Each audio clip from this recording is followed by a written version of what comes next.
when we say that the northern leaders are lazy and they like to eat where they don't contribute, the majority of our northern brothers and sisters thinks it's an attack on the north, or maybe it's an agenda. You know, before I say anything, I would like you to see this video. Yeah, it is very, very important. This terrorism, this banditry, this carnage is not just happening by mistake. It's a multi-billion-dollar industry. A multi-billion dollar industry because it takes a lot of money on defense budget. It has a lot to do with the sale of drugs. It has a lot to do with mining and illegal bunkering and illegal and illicit mining. And look at the areas that are generally affected by this. Take the Northeast, for instance. In the Northeast, you have the blue diamond. That is a strategic mineral. You have oil at the Chad Basin that is being explored right now, but illegally. You have Zamfara. If you go to Zamfara, Zamfara has more gold than Ghana. Zamfara's gold is being traded in Dubai and other parts of the country. There is a market called Nigerian gold in Dubai. Go and check.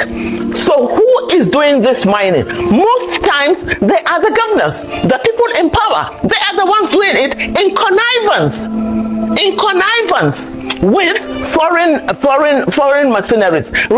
Can you remember? Have we forgotten when they said there is a no-fly zone in Zamfara? Why should there be a no-fly zone? There isn't even an airport in Zamfara, but aircrafts land and they take off from Zamfara. And let me tell you something else. In Zamfara, every container that comes from China ends up in Zamfara.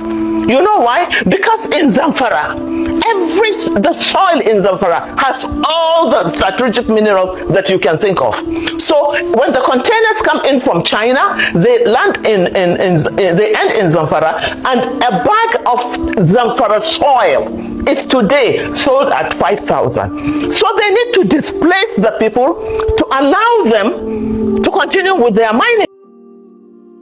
My brothers and sisters from the north, most especially the Hausas, Bari, Kanuris, and other ethnics and tribes indigenous to northern Nigeria. If you need the truth, then this is it. I feel so bad seeing some of our northern brothers ignorantly coming out to kick against this tax reform bill. Stop swallowing the line, hook, sinker at once.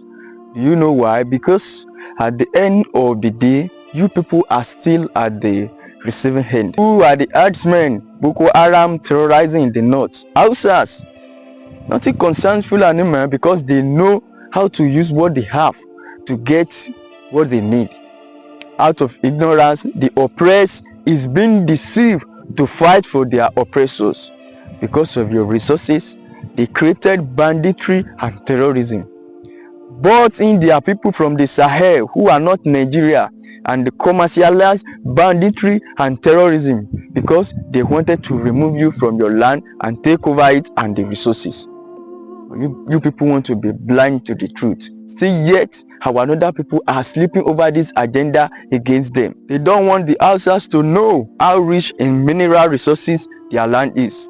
That is why they are making it look like fuel subsidy removal is bad, when your state's governor can actually subsidize fuel for you. Yes, you deserve more than that from the exorbitant allocation our state governor are receiving from federal government. But what are they doing with the money? That is why they make it look like hunger is the problem, when each governor in the north and south can invest in agriculture and boost it in their respective states. Why are they not doing so? We have land. Why are we still complaining about hunger? Let us think about it. You see all these things you are complaining about: hunger, insecurity, rise in dollar, fuel subsidy. They are just part of the system. The system created it. My dear brothers and sisters from the north, you know, I keep telling you that Tinubu is never your problem. Take it or leave it. Go and hold your leaders accountable.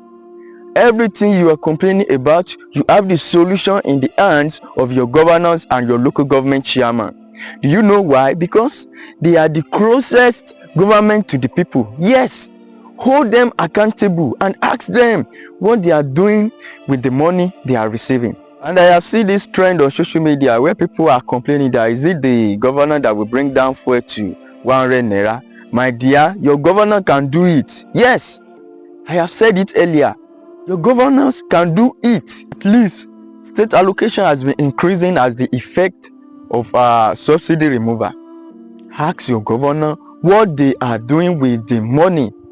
Tell them to use the money to subsidize fuel for your state. Yes, very simple. Zulum has already started something similar by doing what? Subsidizing fuel for the farmers. Let them subsidize fuel for their state. Yes, if fuel scarcity or fuel is the problem, tell them to subsidize it for you. All these governors are just there for nothing. This is why you see a governor crying because of tax reform. Tax reform bill. Imagine a whole leader of a state. These people don't have shame. A leader who doesn't know how to solve problems does not deserve to lead. You resign if you don't know what to do. Yes, a leader needs to be a visionary, a strategic thinker, and a technocrat.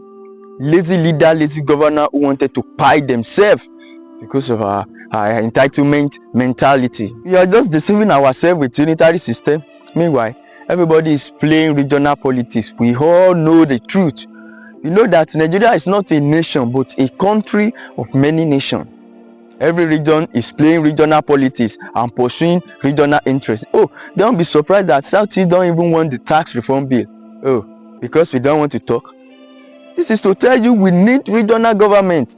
Let us readjust this system and constitution and negotiate it back to regional government. Now, we have two options. Is it that tax reform or we go back to regional government? It's as simple as that. End of story.